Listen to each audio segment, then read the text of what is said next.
السلام علیکم عزیز طلبہ، آج ہم سماجیات کا باب نمبر 3 سماجی تبدیلیاں جو جماعت نہم کے حصہ دوم میں پایا جاتا ہے اس سبق کے بارے میں معلومات حاصل کریں گے۔ میں Samina Farzana, government junior college Sedam, ضلع گلبرگہ، اور آپ اس ویڈیو کو سوشل سائنس ورلڈ نامی یوٹیوب چینل پر دیکھ رہے ہیں۔ پیارے بچوں، سماجی تبدیلیوں کے معنی اور مفہوم۔ تبدیلیاں قدرت کے اصول ہوتے ہیں۔ انسان کے سماج کی ترقی تبدیلیوں کی وجہ سے ہی ہوتی ہے۔ زمانے دراز سے انسان کے کردار، چال چلن اور ثقافتی اقدار میں سماجی اصول و ضوابط میں ہونے والی تبدیلیوں کو ہم سماجی تبدیلی کہتے ہیں۔ تبدیلی عام طور پر دو طرح سے ہوتی ہے، ایک قدرتی تبدیلی، دوسری سماجی تبدیلی۔ قدرتی تبدیلیوں میں ہم قدرتی آفات جیسے زلزلے، سیلاب وغیرہ دیکھتے ہیں۔ آج کل گلوبل وارمنگ بھی قدرتی تبدیلی کی ہی ایک وجہ بنی ہوئی ہے۔ سماجی تبدیلی میں انسان کا چال چلن آتا ہے۔ مثال کے طور پر غلام گیری یعنی غلامی کا نظام کے خلاف تحریکیں، مختلف حیاتیاتی استحصال رویوں کے خلاف تحریکیں، عورتوں کے حقوق، دلتوں کے حقوق، شہریوں کے حقوق کے تحفظ کے لیے نئے نئے قوانین اور انتظام اور اصلاحات، اس سے بھی سماج میں تبدیلیاں آتی ہیں۔ اسے ہم سماجی تبدیلی کہتے ہیں۔ سماجی تبدیلی کی خصوصیات۔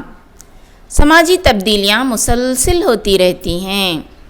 سماجی تبدیلیاں ہماگیر ہیں، یعنی ہر سماج میں پائی جاتی ہیں۔ سماجی تبدیلیوں کی رفتار اور قسم ایک طرح کی نہیں ہوتی۔ سماجی تبدیلیاں سماجی افعال کی ایک جال تخلیق کرتی ہیں۔ سماجی تبدیلیاں اور سماجی عمل۔ عظیم سماجی ماہر پارک اور برگس نے سماجی افعال کو 5 اقسام کے ذریعے تقسیم کیا ہے۔ وہ ہے تصادم یا مخالفت، معاہدے، امداد و تعاون، ہم عصر زندگی، مقابلے۔ اب ہم ایک ایک کر کے اس کے بارے میں تفصیل سے معلومات حاصل کریں گے۔ پہلا جو پارک اور برگس نے کہا ہے وہ ہے مخالفت یا تصادم۔ سماجی تبدیلیوں میں اہم اور مقبول ترین قسم تصادم ہے۔ ایک گروہ، ٹیم اپنے مقصد کو حاصل کرنے کی غرض سے جو جھگڑے کرتی ہے اسے ہم تصادم کہتے ہیں۔ مثال کے طور پر کبڈی کے کھیل کے دوران اپنے ٹیم کو زیادہ نشانات دلانے کے لیے تمام ٹیم کے ممبران حتی الامکان کوشش کرتے ہیں۔ اسے ہم تصادم یا مخالفت بھی کہہ سکتے ہیں۔ معاہدے۔ پارک اور برگس کہتے ہیں معاہدے کنبے کے اندر ہوں یا سماج میں ہوں یا پھر کسی اور شکل میں ہوں، اس سے تحریکیں وجود میں آتی ہیں اور تبدیلیاں آتی ہیں۔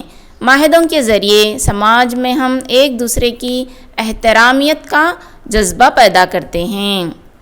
اس سے سماج میں امن، ہمدردی اور فراخ دلی کا ماحول بنتا ہے۔ امدادی تعاون۔ انسان اپنی ضروریات کو حاصل کرنے کے لیے استعمال کیے جانے والے راستوں میں امداد بھی ایک اہم راستہ ہے۔ سماج میں کئی قسم کے سماجی تعلقات کا ہونا اہم اور لازمی ہوتا ہے اور اسی کو ہم امدادی جذبہ بھی کہتے ہیں۔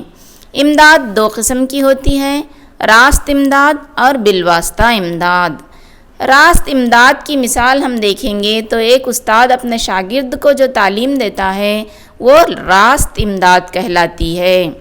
بالواسطہ امداد کی اگر ہم مثال دیکھیں گے، مدرسے کے صدر مدرس، دوپہر کا کھانا تیار کرنے والی، صفائی کرنے والیاں جو بچے کو بالواسطہ طور پر تعلیم میں امداد باہمی فراہم کرتے ہیں۔ ہم عصر زندگی۔ ہم عصر زندگی ہمارے قانون اور دستور کی امید ہے۔ سیکولرزم، اشتراکی جمہوریہ نظریے کی حامل ہے۔ اس کا مطلب یہ ہے کہ تمام لوگ مساوی موقع حاصل ہے، آزادی، معاشی، سماجی، سیاسی انصاف کے ساتھ متحد ہو کر زندگی گزارنا ہی ہم عصر زندگی کا مقصد ہے۔ ہمارے آئین میں بھی دستور کے 14ویں دفعہ میں بھی تمام مساوی ہونے کا خلاصہ بیان کیا گیا ہے، اور یہ ذات پات، مذہب، نسل، علاقہ اور دیگر معاملات کے مساوات سے متعلق رکھتی ہے۔ پارک اور برگس کا آخری جو نقطہ ہے وہ مقابلہ ہے۔ ڈارون نے جو ارتقاء کے نظریے کو بیان کیا ہے، اس میں وہ کہتا ہے کہ حیاتیاتی نشوونما بھی مقابلہ اور جدوجہد کا ہی نتیجہ ہے۔ جس طرح مقابلہ بڑھتا جاتا ہے، اس میں آگے بڑھنے کی اہلیت اور قوت بڑھتی جاتی ہے، اور جو طاقتور ہوتا ہے وہی بچ جاتا ہے اور کمزور ختم ہو جاتا ہے۔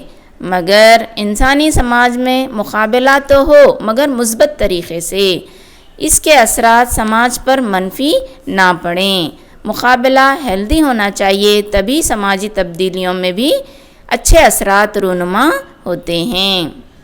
تو یہ تھا آج کا سبق پیارے بچوں۔ مجھے امید ہے کہ آپ نے سبق کو سمجھ لیا ہوگا۔